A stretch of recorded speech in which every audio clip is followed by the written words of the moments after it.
All right, welcome to another episode of Automation Ladies. I am your host, Nikki Gonzalez. Today, I have a guest that we've had some misconnections, so I'm very happy to have her on the show. Welcome, Riddhi Padariya. How are you? Thank you for being Pretty with us. good. Thank you, Nikki, for taking your time out and inviting me. I'm doing wonderful. Yeah, I'm super excited to join you today and other people on this podcast. Yeah, thank you so much. I know we connected on LinkedIn, had a misconnection at Automate. I noticed that you have worked at some places that I'm very interested in. Currently working at the Boring Company, if I'm getting that right. Correct. And actually, you're at a conference that I was also very interested in, which you mentioned before we started. Can you tell us a little bit about, I guess, where you're at? And then I'll start by asking kind of our starting background question. Currently I'm in Denver, Colorado, and I'm attending one IEEE's American Control Conference. American Control Conference. So I wanted to bring that up to our audience because I'm not sure if a lot of our audience attends IEEE events, but I have attended quite a few IEEE conferences in the past for other engineering disciplines and always found them to be a really good format because a lot of it is kind of research, people doing research, foundational work in that particular area.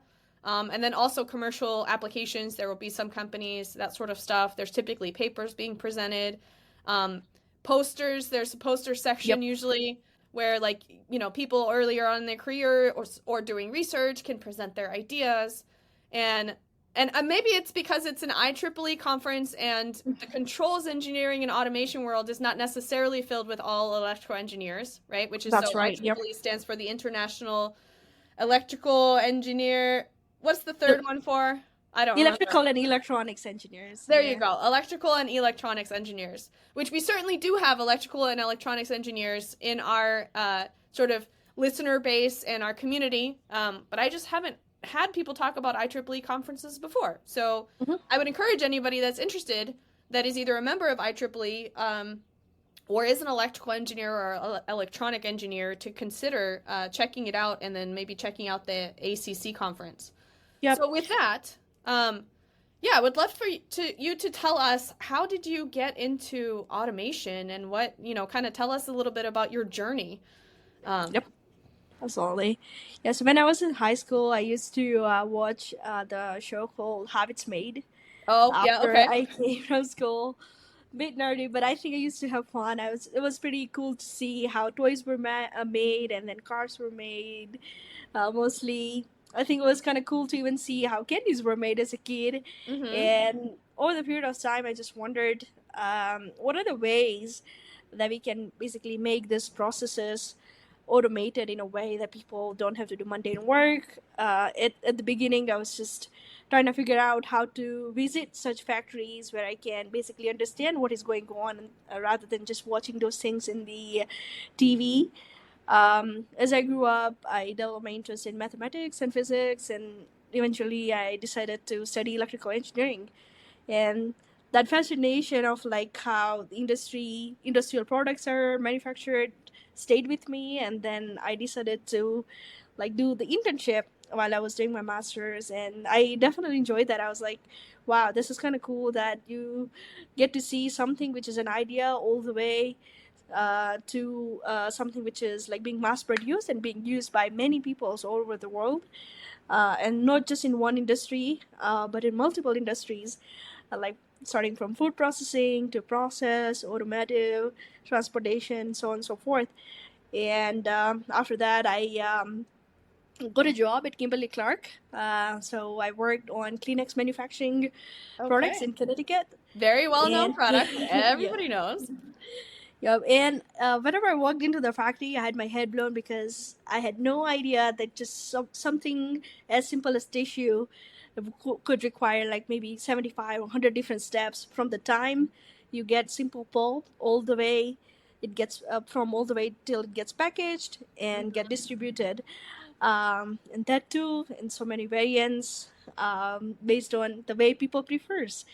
So down there, I think I got fundamentally trained as an automation engineer, And after that, I was like, yes, I also like to work in the automotive sector. Mm-hmm. So from there, I decided to join Tesla down there. I ended up working on products like the 2170 battery cells Okay. and 4680. Those are the battery cells that Tesla used to make their Model 3, Y, and Cybertruck battery packs. Okay.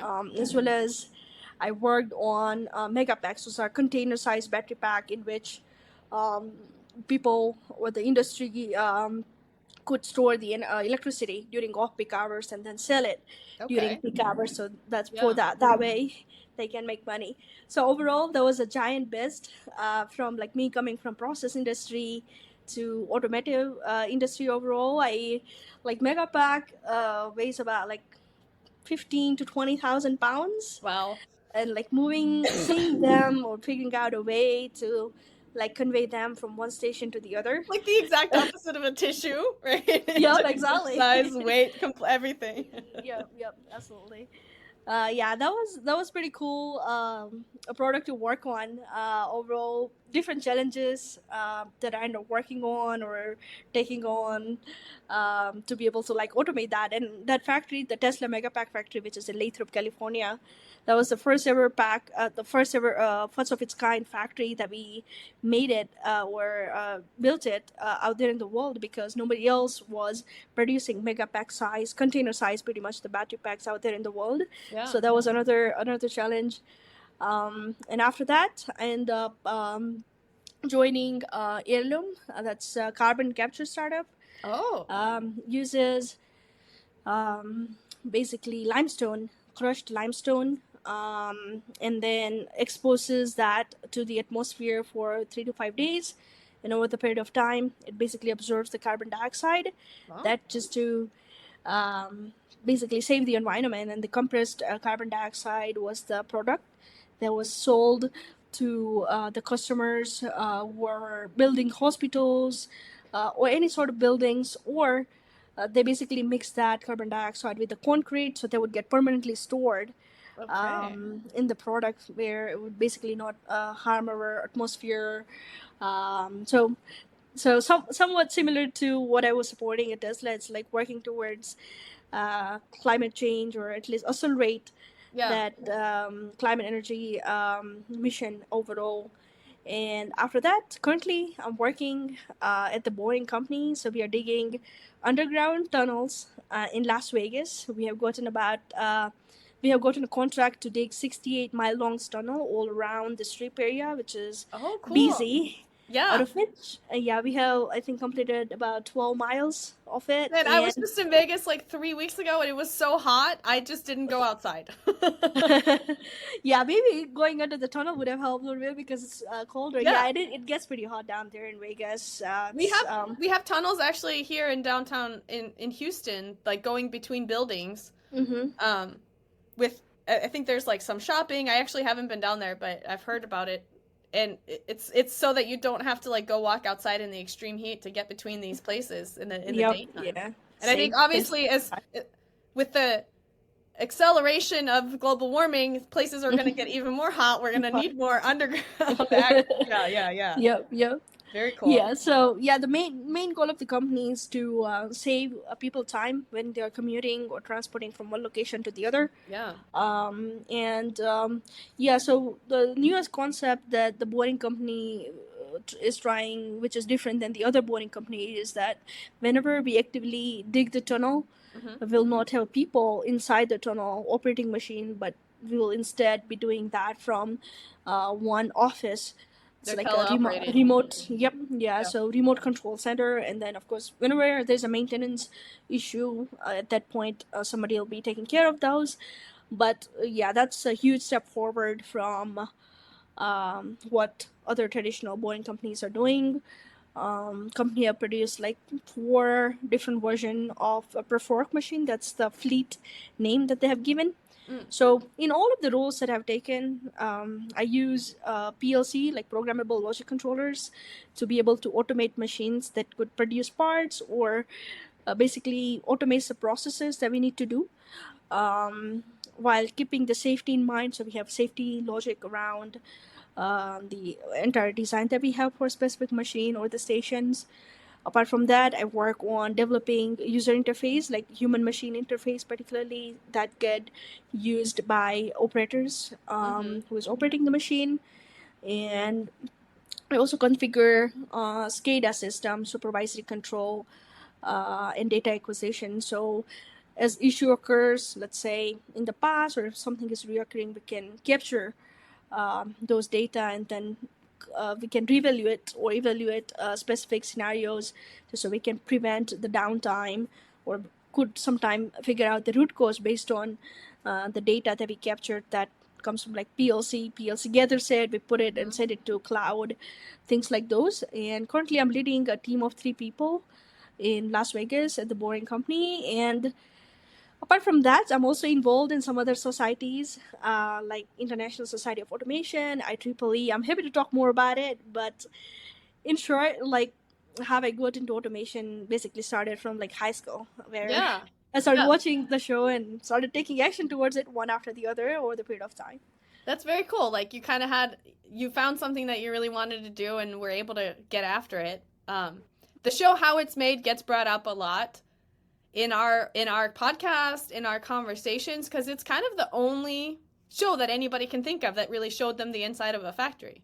Yep, right? Absolutely. And my observation about it is I always loved watching it too, but I was like, most of the factories that were showcased were rather old school, right? They're kind of manual processes, oftentimes ones that had been around for generations, and they were, showing off some legacy way of making something, which for me had now like a couple of implications. One is like a custom made automated machine that does do something, like, because in some cases some of these shows they show you, like, I remember one that was like balloon manufacturing, and it was almost completely automated, and the machine was very intricate, very fast, but it was built a long time ago, so like the logic and a lot of these things, they're not state of the art, but that machine is still running and it's still pumping out thousands or million, whatever, like the number was insane just of how much it's producing.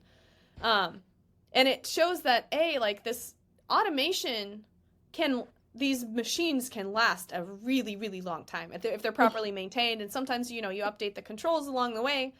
But the other thing I thought of was like, but a lot of the companies that are more automated, they're not allowing anybody to see their operations like this because it's a competitive advantage for them.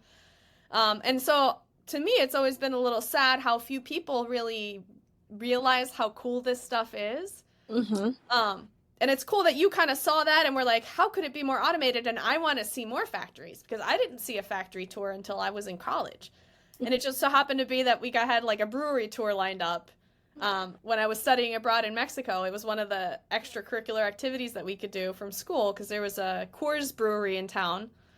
And I think that's the first time I saw like a high-speed bottling line. And I also was just mesmerized, Yeah. And then I couldn't get enough of seeing all types of different factories and like how different things are made. And there's so much to it too. It's not just making the product, but then it's packaging the product, and then packaging it on the pallets, or like for breweries even, just thinking of like the different, you got cans, you got bottles, you got variety packs, you got it's it's a great way of learning about automation. That think a certain way, right? Yep. What has been one of your favorite technologies to learn once you kind of got your hands on something? I know you mentioned PLCs, HMI, SCADA.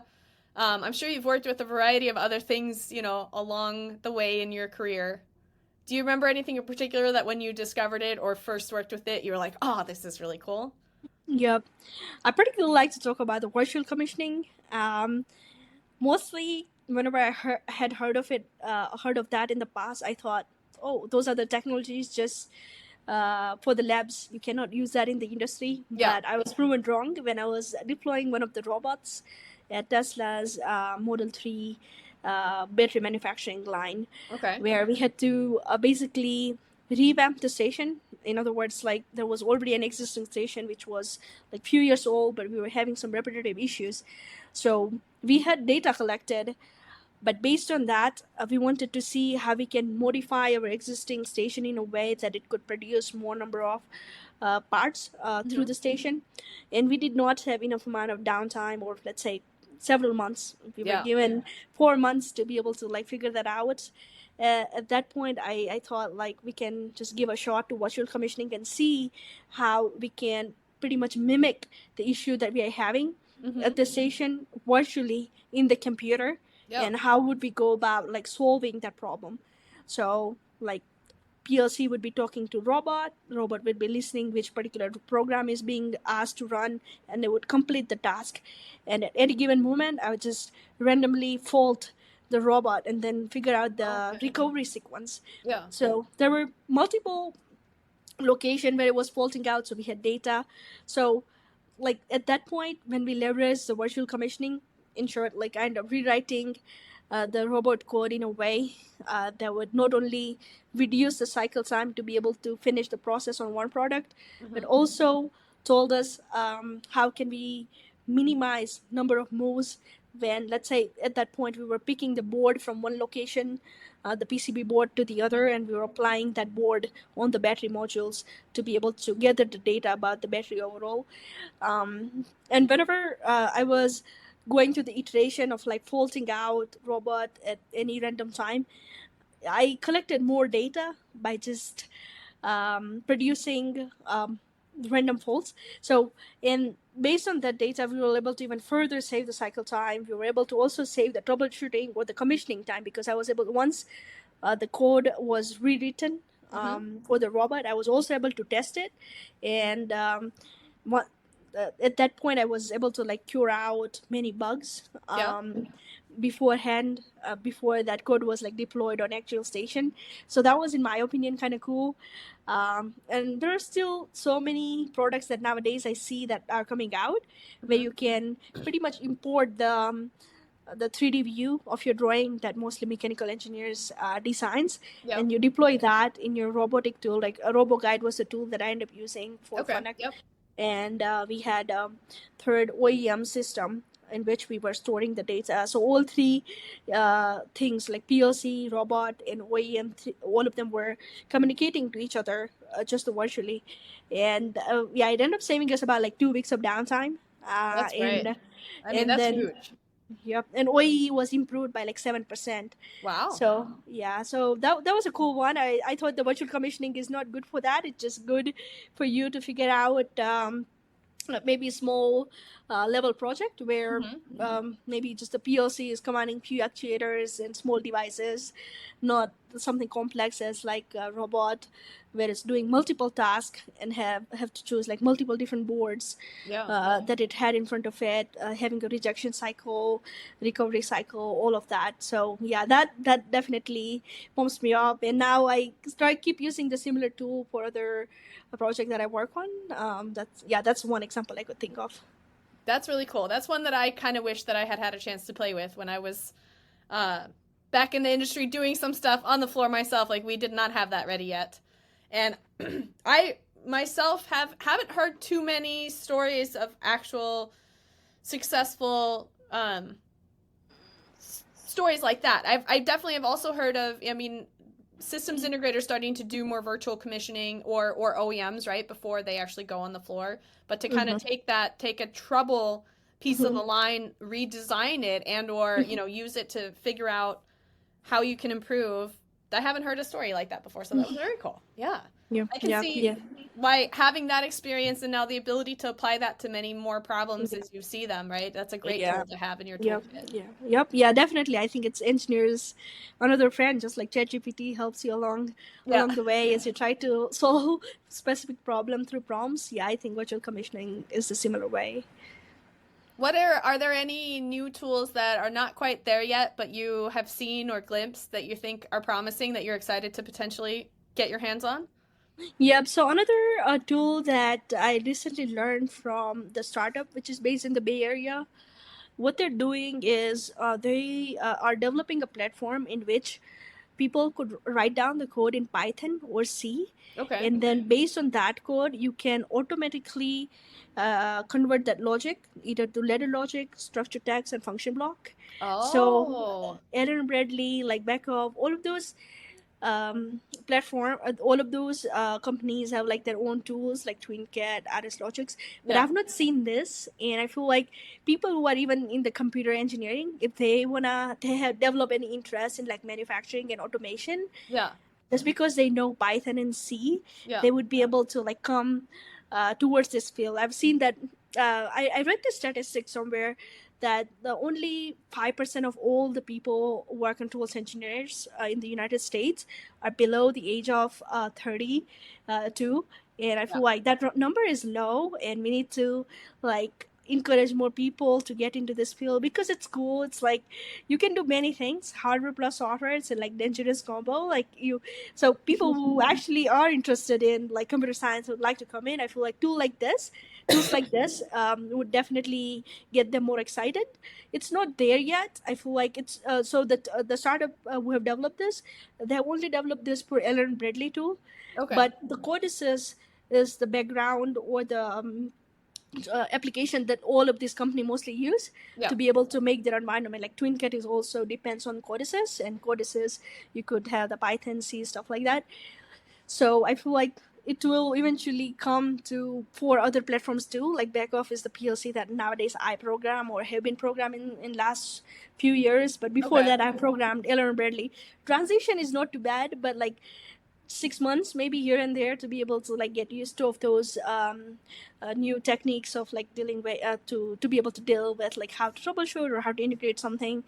If the tool that I was talking about where you can write down just the Python or C code, I feel like it will maybe reduce that time from 6 months to even 3 or 2. So yeah, that's another tool that I'm pretty excited about right now. Yeah, that is pretty cool. Also, I guess, and if you just, want to convert your programs from one to something else, I'm assuming some technology that can translate between common languages like that would be super helpful. Yep. But yeah, the demographic point that you made is spot on. Mhm. There's still an argument here in the United States that Alan Bradley controls the market. Everyone knows how to troubleshoot and program Alan Bradley, which is why big end users default to it, and Mhm. that it's safe to stay in that ecosystem, and that it's risky to go with anything else because you may or may not have technicians around that know how to troubleshoot that code, or maybe your maintenance technicians won't understand if it's not ladder. Um, and it's an argument that I think has kind of held us at a status quo for a really long time. But the Mhm. problem is, eventually, all of this crop of people that know how to support this, they're Mhm. going away, and people aren't replacing them either. Mhm. So Yep. you're gonna have to find interest. You're gonna have to find ways in for more people into our Mhm. industry that want to do it, and not chain them to we have to do it this old way because that's kind of the only way to support things going forward. Mhm. And I think there is probably a little bit of a difference between like where newer companies, like Mhm. startups, like you work for, companies that are more adjacent to Bay Area, they tend to look more towards these emerging technologies maybe than some of the other players that have been around a long time, and then they're kind of not caught, but like they're very bought into a specific kind of ecosystem. What is it about Beckoff? Is it the EtherCAT? Quick, I guess, is very fast communication, right, for robotics and things like that you find to be an advantage with the Beckoff? Yep, that yeah. So EtherCAT is fast. Second thing is they also have some hardware which you could use or leverage for a redundancy. Let's say if one set of frames get lost, you have a second backup. Okay. Similar to like double stack for the safety PLC. Mostly Yeah. people use for Allen Bradley. That's a cool one. Second one is just because overall I like programming in like Python, C. I think structured text seems intuitive, like Yeah. rather than having more number of lines. I think one feature that they recently enabled is like if you right click on specific program, you can switch over from structured text to letter and then function block. Yeah. It's I think it's more possible for the newer version of TwinCat as compared to the older one. That's another cool one. So whoever is more familiar with letter logic, they can choose to see that logic in a letter as compared to the structured text. Also, I kind of like the slim IO cards and the blocks that they have as compared to others that I have seen in the market. Seems intuitive in my opinion. I think those are the 3 or 4 reasons that I prefer particularly backup PLC for the design and development. But it is hard. I mean, just nobody has time to like get to be an expert in every single PLC platform there is out there. So Yep. I think most people's opinions are oftentimes colored by A, I like some things about this, and B, it's what I'm used to, or I got to use it somewhere, liked it, then used it some more, right? Because you kind of can't be a master of all the things all at once. Absolutely. Yep. So I still wait for the day where I can talk to someone that like, oh yes, I use them all, and here are all the pros and cons. You know what I mean? Yep. But I want to give a shout out to Beckoff. They're one of the sponsors of OT SCADACon. And we recently Allie and I got to visit their offices in Houston, which is very process automation heavy down here, obviously. They have a nice little demo skid in their office that I guess they used to take to a conference called OTC, Offshore Technology Conference, which I went to for the first time this year also. But I guess OTC is shrinking year over year. And people have told me that people used to bring like huge demos, like just it was a whole much bigger production than it is today. And I don't know if it's the change in, kind of more online communication and that sort of thing, or, the industry itself, oil and gas, maybe contraction. I'm not entirely sure, but it's kind of cool to see like some of these big demos in person. The host of OT SCADACon this year is Endress Hauser, and they are an instrument manufacturer, also very big in oil and gas, but they have a huge process training unit in their facility that all of our attendees are going to get to see, which is pretty cool. And they've got like control systems of all different kinds.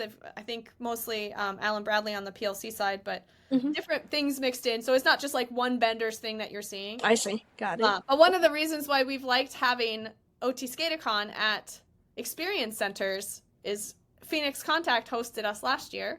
I see. And they have a really nice facility here in Houston, also focused on kind of their power, the stuff also that's like more useful in oil and gas, power transmission, things like that. But they all had a really cool like demo wall. And there's something about, to me, having an event where there's like an environment that speaks to you rather than a generic hotel like lobby or conference center. And while we're still small, it works out really well because some of these companies have training rooms that are big enough to hold us. Unfortunately, Beckoff, their office is, fairly big. I think they have a training room for like maybe 20 something over there. But we would have had to get a theater that's co-located by their office to be able to fit everyone. And the theater was busy during this time that we have OT SCADACon. But it makes a huge difference to see products being used for specific applications. And I think I felt a similar way when I was at Automate 2025 in Chicago. I got to see different kind of robots, like different differences that they have product wise. One is somewhat better than the other based on what applications they are trying to program.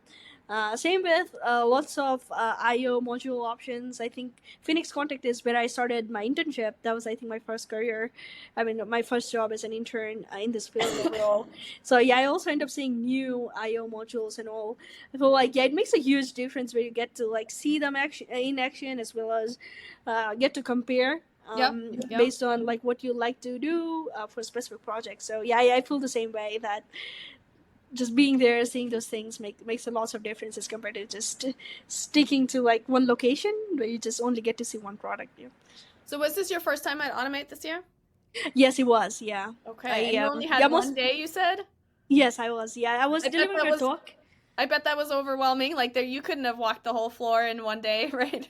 Oh, absolutely not. Yeah, there were I think there were like maybe 300 or 400 different companies, if I'm not wrong. Yeah, I Yeah. barely could do maybe like 50 or 60, and that too was like maybe it's too much to take. I tried taking as much notes as I could. But yeah, definitely it's one of the best ones if you're in like automation and controls field overall. Yep. For sure. And so you said you had a talk there? Yes, I end up delivering a talk on how to leverage new HMI standards, which are getting developed by International Society of Automation, Mm-hmm. like for modern factories overall.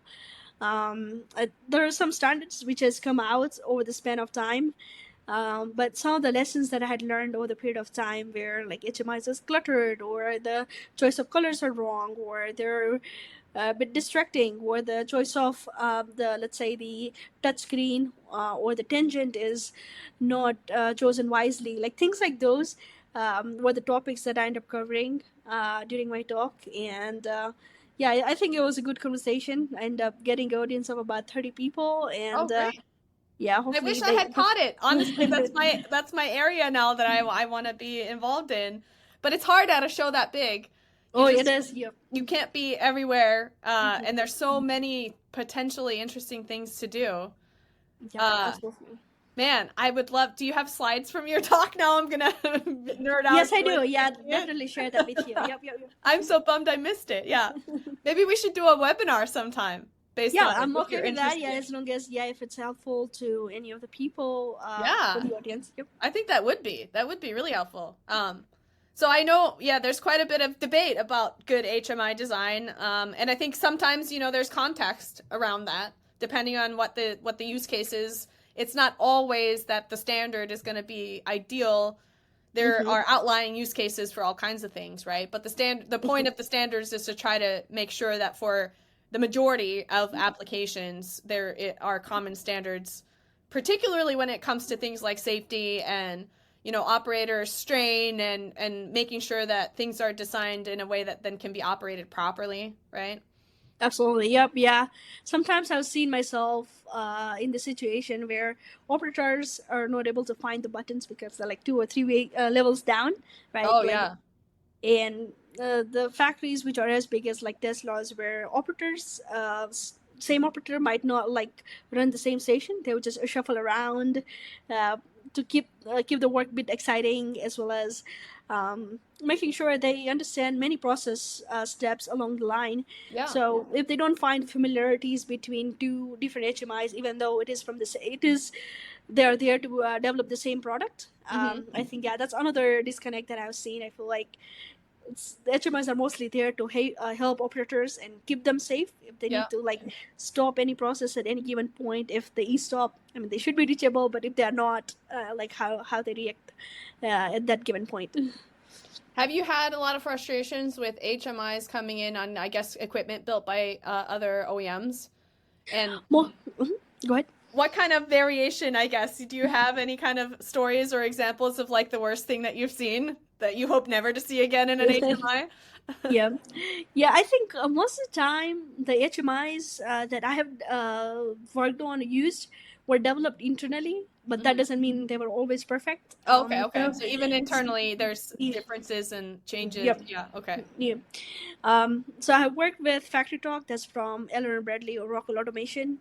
Another one that I've used is Ignition, Yep. and the third one is Back Off HMI, so that they have their own face plates. Sometimes you can build your own. Mhm.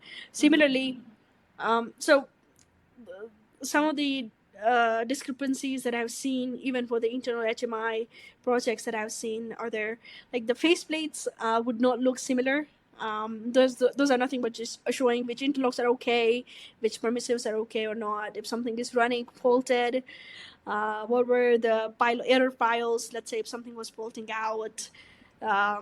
If there were errors, there were missing timestamps. So it basically defeats the purpose of knowing why it faulted and when it faulted. It tells you why, but it doesn't tell you when. Yeah. So things like those, like people miss it. So like standardizing those things also takes effort into even within the company. Yeah. Like I had also worked with different engineers where they were only developing faceplates for factory talk, but not for ignition. So they would do work their own way. Mm-hmm.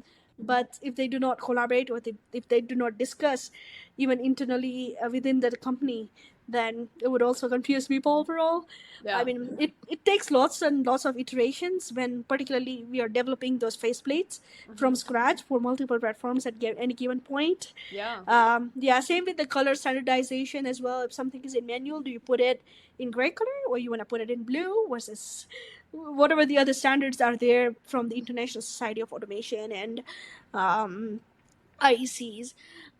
People, the people start heading their own. Or they have their own preference of like developing the user interface and the faceplates like that. So yeah, I've seen some examples like that, which is misleading. I feel like getting operators input is most critical, as once you develop and deploy the HMIs to the machine, I mostly try to stick around uh, through the station as much as I can, just so I can interact continuously with operators to see how things are going, get their input, work with the team of engineers to be able to like make those things better, apart from like standardizing Yeah. the Yeah. faceplate looks and what are the ways of like making it better. Yep. No, that's actually a good point. I haven't thought about the fact that it's a really smart thing to do to rotate your operators, get them to learn more of the process, be able to operate more than one machine. But I think oftentimes the older way of kind of doing it was to have dedicated operators for certain machines. So they get to know that machine really well, but that also makes it a very rote, repetitive job. And Yep. you probably get less retention of people when they're just operating a single machine. And then if somebody's out, then you end up with people that are less equipped at running that machine, taking the next shift or whatever. I mean, challenges, pros and cons with both models, but I think at this point, manufacturing does need to up its game in attracting and retaining people. And obviously, the companies like Tesla and the Boring Company don't really have a problem with attracting talent, and people do know that probably when they come to work for these companies, they're going to learn a lot. It's going to be a positive thing for their career. But some other less well known or less fast growing manufacturing company may want to consider how they're treating their operators in terms of the kind of ongoing career opportunities, advancement, and then even just cross training across like the different disciplines within the factory, right? Because there's something to be said about just having the expertise in like how the entire product is made. Yep, absolutely. Yep, it keeps, in my opinion, things exciting day to day or weekly, even if the rotations happen every week, not every day. Yeah. Yeah.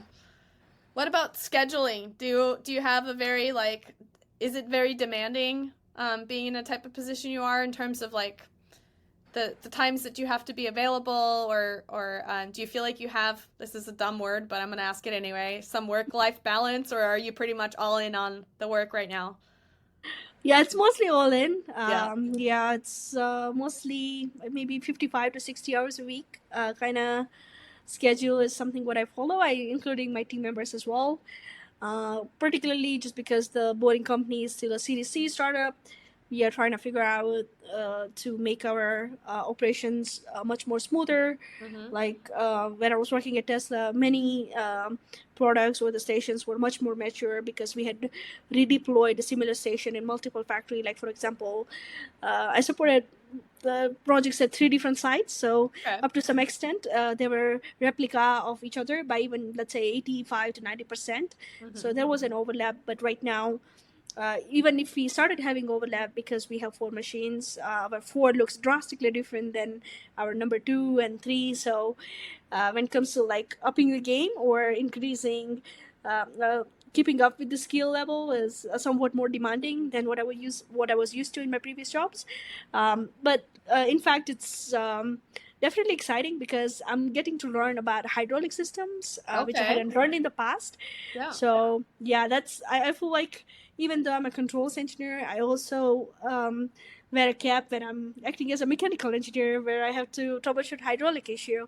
I mean, people are there to be able to provide me support who have done the mechanical design. But as a controls engineer, I always feel that it's one of the tougher job as an engineer because you need to know the software, you need to understand the electrical as well as mechanical. Mm-hmm. So sometimes like you end up wearing like 2 or 3 different hats at any given point. I think after a point, I see that my first 4 or 5 months in the role was a bit more challenging because I was learning so many things, like coming from automotive to process industry to transportation sector. Mm-hmm. I mean, many processes were quite different than what I was used to, even though fundamentally PLC, HMI, and SCADA are there. I still had to go through a steep learning curve. I have about like 7 years of experience now, but every single time I start working in a different sector, I feel like it's reinventing, going through my skill upping every time. So that's kind of exciting. Yeah, because really, controls engineering is not about writing the code. You have to know how to write the code, but if you don't know how the system functions and what's connected to it, and then can troubleshoot, then you're always going to be victim to other people, pointing the finger at you and saying it's your code because you don't know what the heck else is going on. Yep. It happens sometimes. Yeah, but then, you really, I guess, not really a controls engineer. You're more of a programming, person or technician or something at that point. But this is definitely one of those roles that you can keep collecting and keep broadening your scope just a little by little, and learn that way. Or, in your case, or probably both, going from sector to sector, you pick up like different ways of kind of doing similar things. Have you found that there are some things that is there anything that you've learned in one sector that you've been able to kind of apply in another and go, actually, there's a way that this is done in, auto manufacturing? I've heard that from some people, like when they are able to kind of work across sectors, it's like there's, for whatever reason in this industry, they always do it this way, but they don't know that there's a better way that we can borrow from this other industry. And then in some cases, things are like, nope, diametrically, they have to be done differently because of these two, industries operate so differently. I guess very convoluted question, but like how much cross-pollination have you seen between all the different sectors you've worked in? Yep. So since when I was working at Tesla and Idlum, I was using backup. So PLC platform-wise, mostly I've seen function blocks or the libraries. That's what we commonly refer them as. Yeah. They were now we have. I've seen the function blocks in the library in both sides, in both industry. Also, the way the state machines that basically controls all the state machines or the child control devices, sequences that we have. From programming set points, I've seen about like 95% of all the overlap. When it comes to mechanical and electrical design, I think that's where I've seen lots of differences. Okay. Because one definitely required hydraulic control as compared to the other did not. So just like fundamentally processes are different. Similarly, in HMI as well, I've used backup in the past, and I do for my current role as well. Project Exist. The faceplates existed even when I was developing the HMI in the past, and there are some features that people use it, which are provided, or it comes with the tool itself. So people started like trusting more and more, and I feel like if the same tools could be used in 2 different industry companies doing something right, like backup, HMI, people have a good tool that you could use it in multiple different industry overall.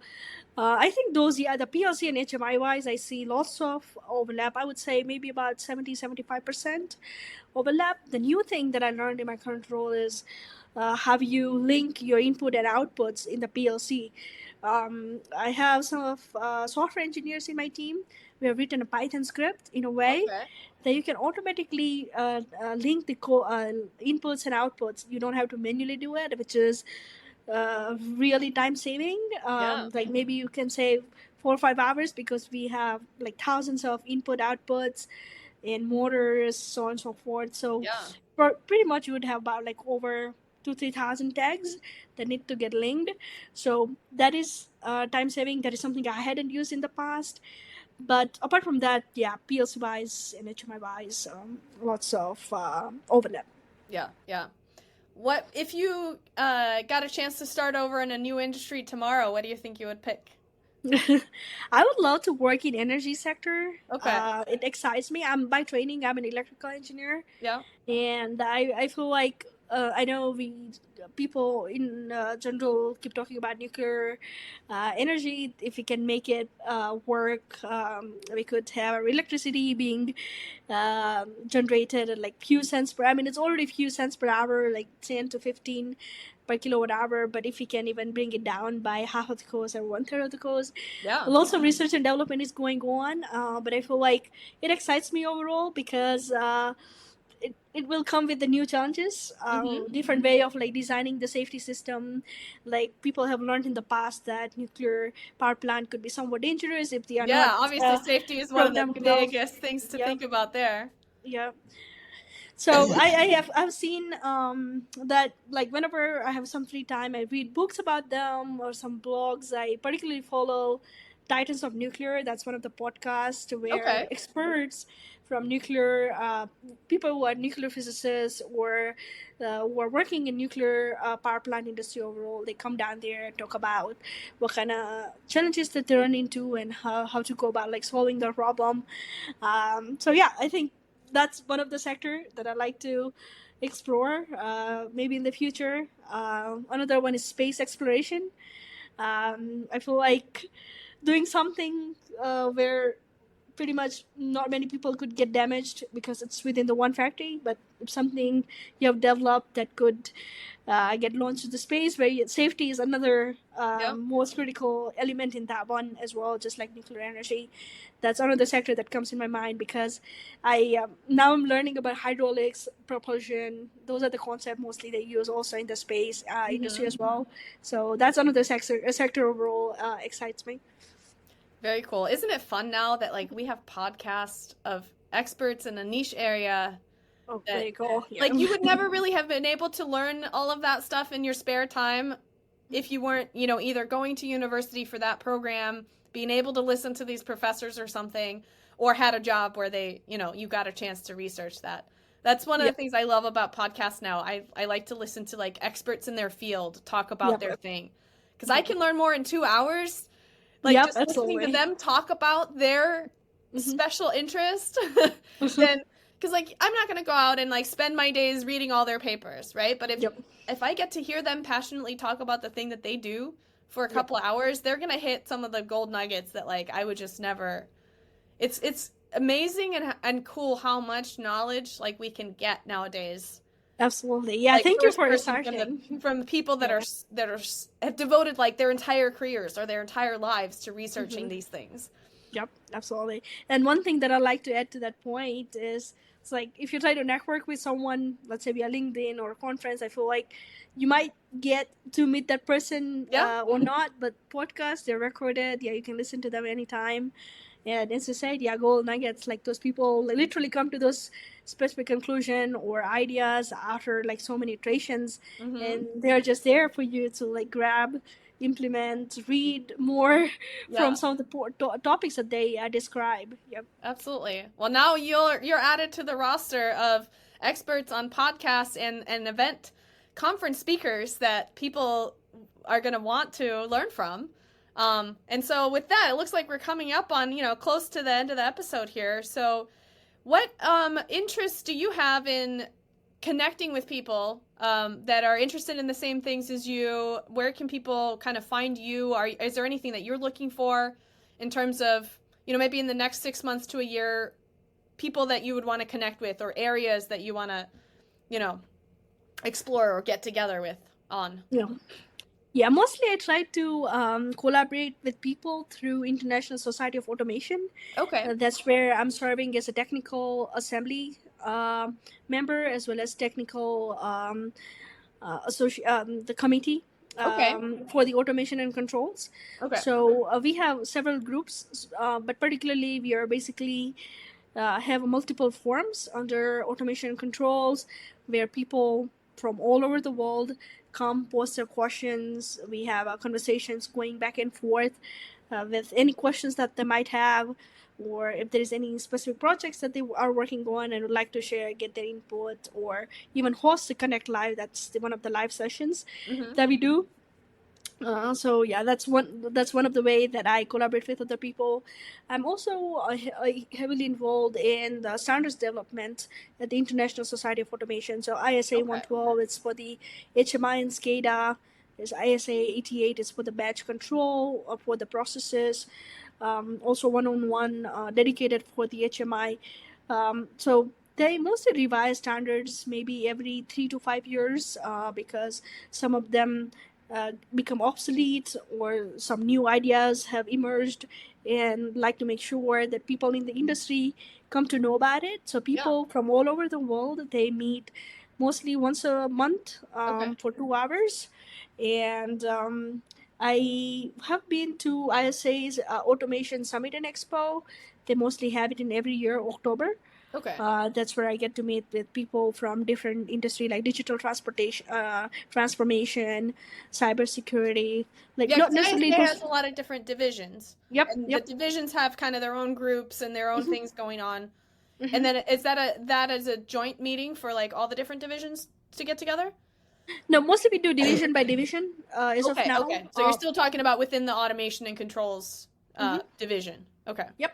And then we also do second set of meeting where all the chairs from different division meets. So that's also one monthly meet. We do a monthly meeting for that, and down there you basically get to discuss the idea between two different sectors. That's the way most of the other members who are interested or in like collaborating with each other, different divisions, they can do it that way. Okay. And of course, those forums are like open to all the people. They Yeah. can just join, comment, reach out to anybody. Another thing that I do is I've been elected as IEEE's controls chair Oh, for the okay. status as well. Congratulations. Thank you. So yeah, just working with the team to be able to like develop standards. Mostly, I'm currently focused in like battery technology standards that we are trying to develop. Okay. There are others where I mostly provide my input for the other standards that has been created by somebody else based on like what I've come across. Not necessarily I will have like comment for each and every standards that they're developing, but whatever I know. Yeah. So that's the another way for me to be able to like collaborate. Yeah. And since last 2 3 years, I have started going to more conferences like Automate 2025 today, and this week I'm here at IEEE's ACC conference. And very likely I'll go to Automation Summit and Expo, which is in Florida in October. So, and yeah, I'd love to join to the OTA that you're talking about in Houston. Not sure if it has already been passed or has already passed or it's upcoming. No, it's coming up in about two weeks. 2 weeks. Let's see 23rd. if I can It's make the it. 23rd through the 25th. I see. I probably very last minute for you to attend, but open invite if you do get a chance. But we are, I think, we've gone back and forth on it a little bit. This is something that we want to keep doing because I'll be frank, it's a lot of work. Mhm. Uh, and I happen to be in a stage right now where I have two little kids at home and, running the podcast also, and then having a job, it gets to be a lot. Yep. But I think we're going to have to keep doing the conference yearly because there's just so many people too that can't make it this year, but they want to come next year.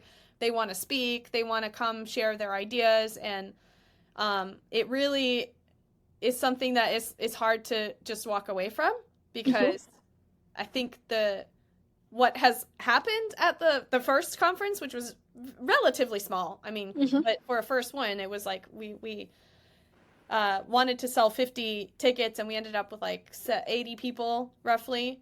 And I think the small format of it is something that is unique, but you can't keep it small forever as, interest grows and the word gets out. So we're trying to figure out also how do we keep the same feel while at the same time maybe allowing it to get bigger.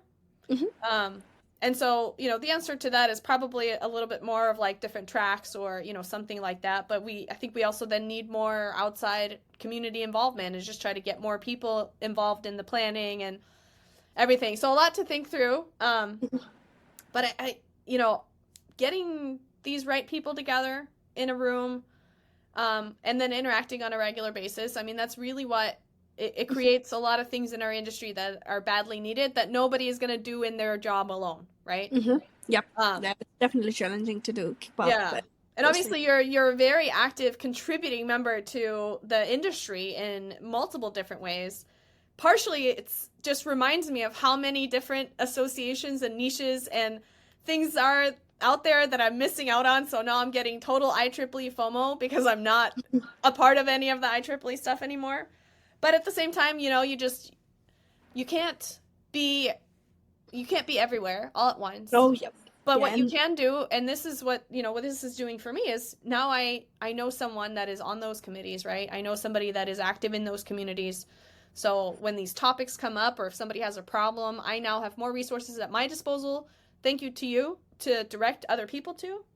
And that's really part of, what we want this show to do, is to help people hear more stories, get more things to relate to, get more people to maybe reach out to that they can learn from or that they can see as an example. And nurture whatever interests you have in this space. Yep. There is an infinite number of things that you could, fall in love with and choose to spend time on. If you like how things go and how things are made, come on in, right? Yep. Do you think you're ever going to get bored with controls, knowing how many potential different applications there are out there for you to tackle?